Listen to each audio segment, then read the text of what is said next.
My hands shook slightly as I stepped onto the porch, balancing a plastic container of my homemade chicken noodle soup and the key Lily had mailed me last week. The front yard was quiet, suburban, and immaculately trimmed, nothing like the chaotic garden I used to tend when Lily was little. There was no swing set, no chalk drawings on the pavement, no bicycle leaning against the garage door. Just silence and a wind chime that sounded far too delicate for how I felt inside. I hadn't lived with anyone since my husband passed away 23 years ago. But last month, my landlord raised the rent by another $300, and I just couldn't. Couldn't stretch my widow's pension. Couldn't stretch my dignity anymore. Lily had said, "Of course, Mom. You raised me alone, the least I can do is give you a room now." I had cried when I heard those words. I thought it meant something. That it came from love. But as I turned the key and stepped into her house, I felt it immediately. I was not expected to bring warmth into this space. I was a guest. A shadow. Lily barely glanced up from her phone. She stood in the kitchen, stylish in a navy blouse tucked into high-waisted pants, sipping what looked like kombucha from a stemless glass. Her husband, Ben, came down the stairs behind her, wearing a button-down shirt and an expression that said, "Obligation, more than welcome."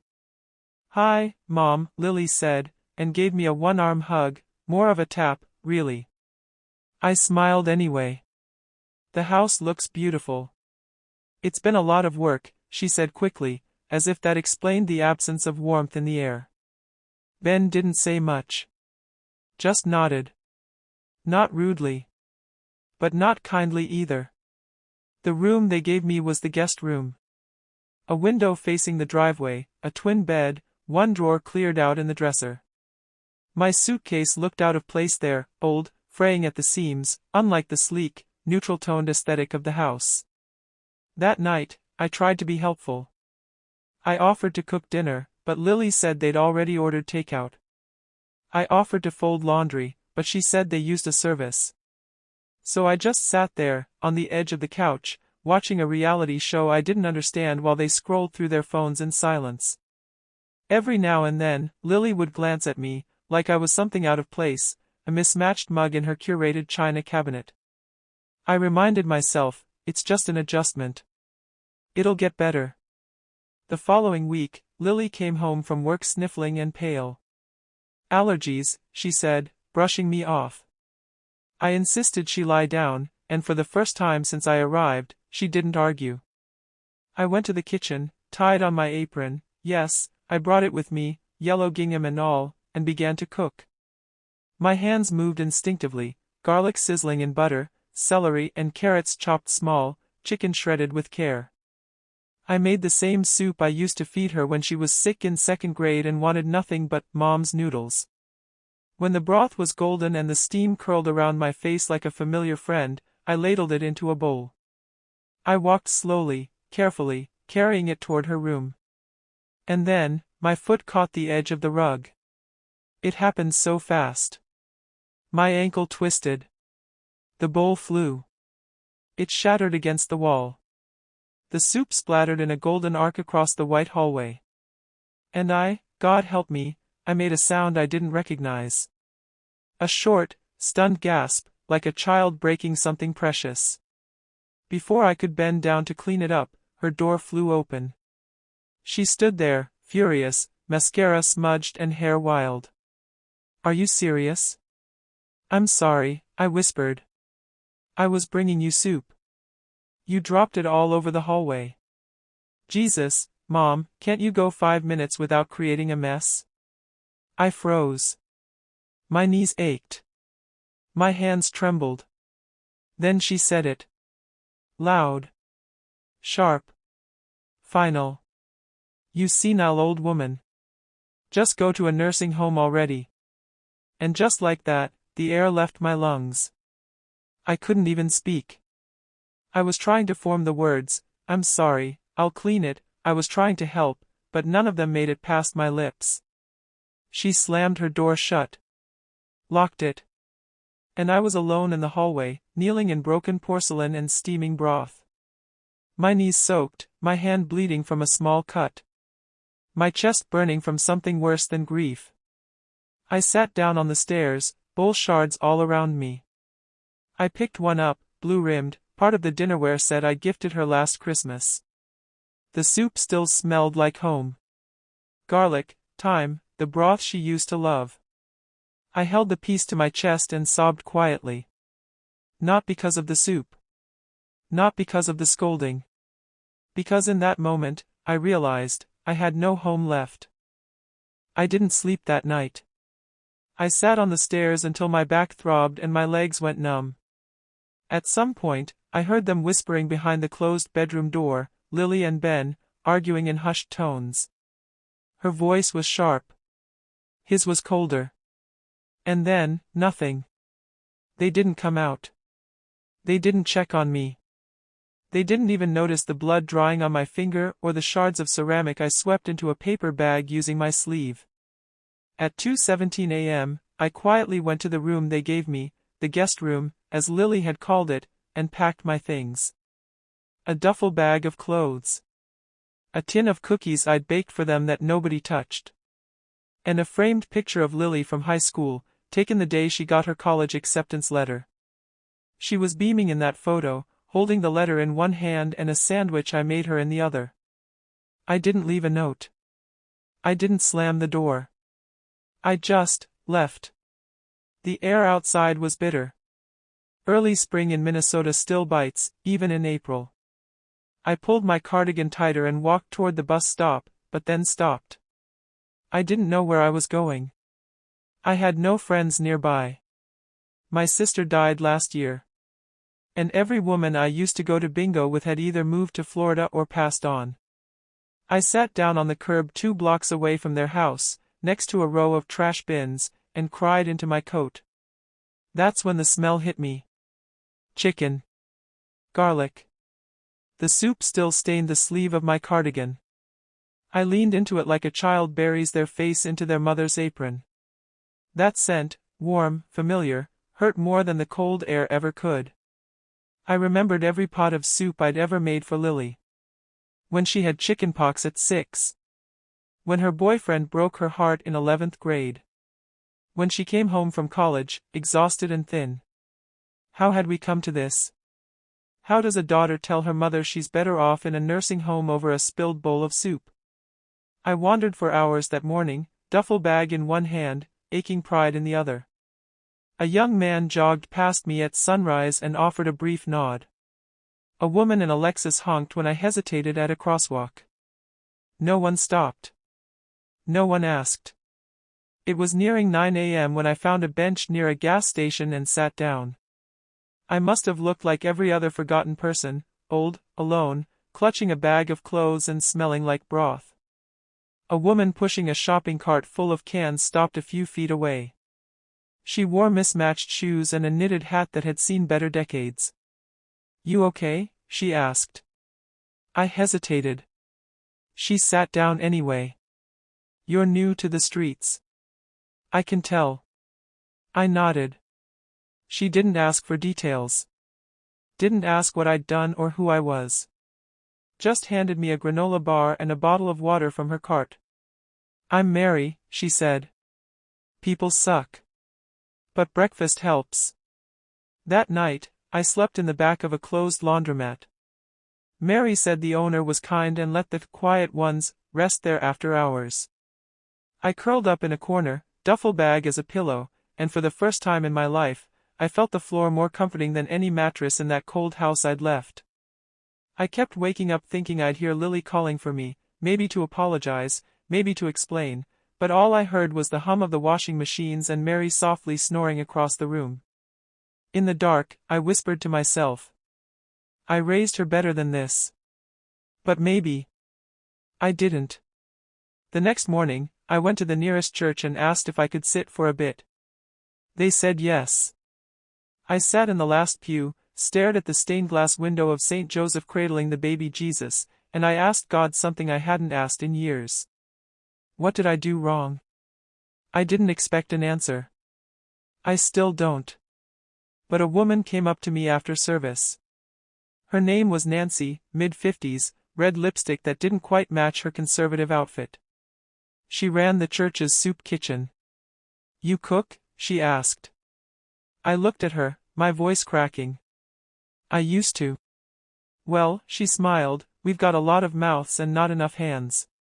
You want to help out, I can get you a hot meal and a cot in the staff room for a few nights. I almost cried right there. But I nodded. And that night, I chopped carrots until my fingers ached, but they were the first grateful aches I'd had in weeks. Nancy let me sleep in the break room. It had a worn-out couch, but to me it felt like the Ritz. She didn't ask about Lily. Nobody did. They just let me be useful again. And somewhere in between peeling potatoes and handing out soup, I began to feel human. Not like a burden. Not like a mistake. Just someone with a pulse and a purpose. The thing about soup kitchens is, they don't care who you were, only who you are now. Nancy never once asked why a woman my age, with good manners and a clean cardigan, ended up dicing onions in a church basement. She didn't need to know about Lily, or the stairs, or the shattered bowl. Instead, she just handed me a smock and said, "We serve at 11. Keep the noodles al dente." These folks know the difference. By the third day, I had a rhythm. Peel. Chop. Stir. Serve. No one yelled. No one told me I was too much or in the way. Every "thank you" at the end of the line felt like a small salve on the raw part of my heart. That week, I met Grace. Grace was in her 70s, a widow like me. But sharper. Funnier. And when she saw me triple-checking the salt in the soup, she said, "You look like someone who used to matter." I blinked. She smiled. So did I. We sat during break, sipping tea from chipped mugs, and swapped stories. Not the kind you tell on holidays, but the ones you hold in your chest like a rock because they're too heavy for polite company. Grace had a son who hadn't called in 6 years. He used to beg me for cookies after school, she said, almost laughing. Now I'm lucky if he texts on Christmas. I told her about Lily. About the soup. About the words that still echoed when I lay awake on the break room couch. You know what that was? Grace said. That was your wake-up call. I frowned. You didn't lose your daughter, she explained. You lost the illusion that she ever saw you. Nancy offered me a job. Not much, minimum wage, 20 hours a week, but it came with a real bed in the little room above the soup kitchen and keys to lock my own door at night. I cried when she handed them to me. Because it wasn't just shelter. It was a choice. It was control. That night, I unpacked my duffel and lined up my few belongings like they mattered again.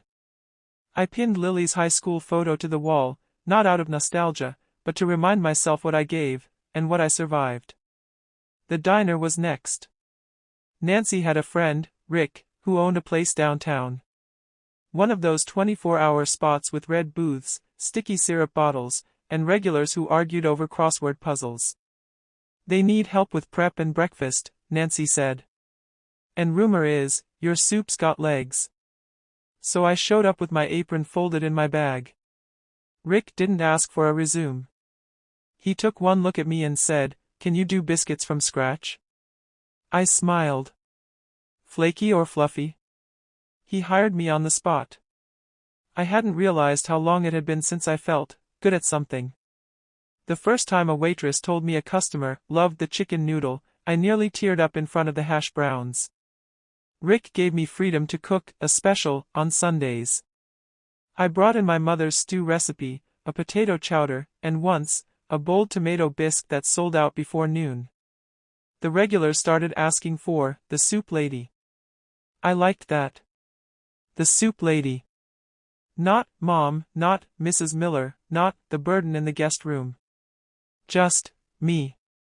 With something to offer. One evening, I stayed after closing to clean. The air still smelled like bacon grease and fresh rolls. I turned on the small radio, played a little Patsy Cline, and danced alone by the sink. That's when Rick walked in. He didn't interrupt. Just watched, nodded, and said, "You ever think about running your own kitchen?" I laughed. "I'm 60 and I sleep above a church. No one's handing me a restaurant lease." But he just shrugged. Talent finds a way. Weeks passed. The ache in my chest didn't go away, but it dulled. I stopped checking my phone for Lily's name. Stopped rehearsing forgiveness speeches in the mirror. Instead, I saved tips. I grew a regular routine. I learned names of customers. I started crocheting again. I baked cookies just for fun, and gave them away without wondering if anyone deserved them. Nancy and Grace and I started a monthly potluck. We called it Broken but Blooming. There were 6 of us at the first one. All women over 50. All betrayed in quiet ways. All still here. We laughed a lot. Sometimes we cried. But mostly, we cooked. One rainy Tuesday, I made soup for the diner, expecting a slow day. But the bell above the door rang at 11:13 a.m., and in walked Lily. She looked thinner. Pale. Eyes rimmed with red. I froze behind the counter, ladle in midair. She didn't see me right away. Just slid into a booth, looked around like she was lost. Then her eyes met mine. I didn't rush over. I didn't cry. I ladled the soup, carried it to her booth, and set it down. "Chicken noodle," I said softly. "Still your favorite?" She nodded. Didn't speak. I didn't sit. Just stood there, apron on, steady. Finally, she whispered, "Mom. I'm sorry." I hadn't heard Lily's voice in over 3 months. Not since the night of the soup, the shouting, the slammed door, the silence that followed me out into the cold. And yet, there she was, sitting in a vinyl booth beneath flickering diner lights, spooning chicken noodle soup into her mouth like a child homesick from school. She looked smaller. Not just thinner, though she was that too. Her posture was hunched, her face pale, makeup smudged like she hadn't taken it off the night before. Her hands trembled slightly, a gold wedding ring twisting anxiously on her finger. "I'm sorry," she repeated, barely louder than the rain hitting the windows. I stood there, apron stained with broth and dignity fully intact, watching my daughter struggle to meet my eyes. I said nothing. Not yet. Because when someone has crushed you, you don't jump to mend the silence. You let it sit there, awkward and deserved. She pushed the bowl aside. "Ben left. 3 weeks ago. He said I was hard to love." She looked up quickly, like she was checking to see if I'd flinch. I didn't. I just pulled out a chair and sat down across from her. My back straight. My heart slower than I expected. "I didn't come for pity," she said. "I didn't know where else to go." I nodded. Not in agreement. Just acknowledgement. There was so much I could say. About betrayal. About the night I slept on a bench in the cold because she called me a senile old woman. About how she'd made me feel like a stray dog under her roof. But instead, I reached into my apron pocket and pulled out a clean napkin. I slid it across the table. She took it. Wiped her nose. Cried quietly. She stayed 2 hours. Talked about how Ben drained their joint account, how her friends all ghosted her when she stopped hosting dinner parties, how the house felt like a mausoleum. I listened. Not because she earned it. But because I finally could without breaking. She asked if she could stay with me for a while. Said she couldn't stand the silence in her house. Said she needed a break from the ghosts of her own choices. "I don't have a guest room," I said plainly. She looked stunned. "I live above a soup kitchen, Lily. I share a bathroom with 2 volunteers. My bed creaks. There's no smart TV. No wine fridge." She stared down at her hands. I didn't realize things got that bad. I laughed once, softly. "They didn't get bad," I said. "They got honest." We walked outside together. The rain had stopped, and the sidewalk steamed faintly in the late afternoon sun. She followed me to the edge of the lot, where my name was scrawled in chalk on a parking space for Diner Staff of the Month. I didn't mention it. I didn't have to. I can help, she said suddenly. I can clean tables, maybe cook. I raised a hand. No, I said gently. Not yet. But I thought. I forgive you, I interrupted. But I'm not ready to make room for you again. Her face crumpled. I lost myself in that house, Lily. I shrunk every day. I tried to be small so you could feel big. She looked ashamed. I kept going. And when I dropped that soup, I didn't just drop a bowl, I dropped the last thread holding me to the lie that being your mother still meant being loved. She didn't say anything for a long time. Just stood there, red-eyed, staring at her own shoes. I'll be okay, I said finally. You will too. But not under my roof. Not this time. She nodded slowly. There were no hugs. No cinematic reconciliation. Just reality. And that was enough. Weeks passed. She came back sometimes, ordered soup, paid in cash. Sat at the same booth. Sometimes we talked. Sometimes we didn't. She found a therapist. Sold the house. Moved into a small apartment across town. She started volunteering on weekends. Grace saw her once at a senior food drive. She looks like she's trying, Grace said. Still brittle. But trying. That was enough for me. One morning, I came downstairs and found a small envelope slipped under the diner door. Inside was a card. On the front, a hand-drawn bowl of soup. Inside, I remember now. Thank you for every time I didn't say it. No signature. I pinned it next to the order window. That night, we had our usual potluck upstairs, broken but blooming. Nancy made chili. Grace brought lemon bars. I made soup, of course. Always soup. As we passed dishes around the table, someone asked what it meant to start over. Grace answered best, starting over means cooking for yourself first, and not apologizing for eating it warm. We all laughed. I laughed harder than anyone. And in that moment, I wasn't a mother betrayed. Or a woman abandoned. I was whole. I was home.